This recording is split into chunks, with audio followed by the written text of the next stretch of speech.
આજે કઈ ખબર है तूफान हल्ली हो बरोबर अरे धो कयो करता बोल जाना लेकिन इंग्लिश में जो तो आज તો ગમે તો હવે તને ઇંગ્લિશ ની ગાળ કરી છે ક્યાંય ને તો હવે તું શું દો મીન ઇંગ્લિશ રેડી તો માય નેમ ઇઝ છપિંગ સુમ જાની કે અરે 1000 सी कीमत जानी की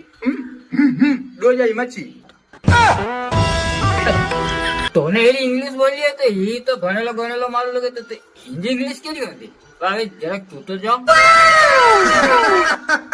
अरे मैं तने मुझे तारीफ करी देनी है कि इंग्लिश पढ़ेलो मैट्रिक पास आया तो हमें तू मुझे सुन दो तो जे इंग्लिश का ममरा ना बच दिया ना तो मुझे नाम नहीं ना वो what is my this my fishing is समुद्र लुटेरा यार ये डस्टिंग है यार फिशिंग रोज के खाने में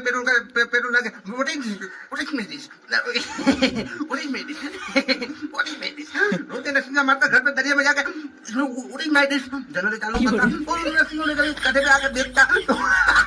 तो वो होता 14,000 रुपीस का उसमें से आधा होता आधा डंडल ले जाता आधे में ज्यादा मेरे को देता what is my this dusting रोज का होती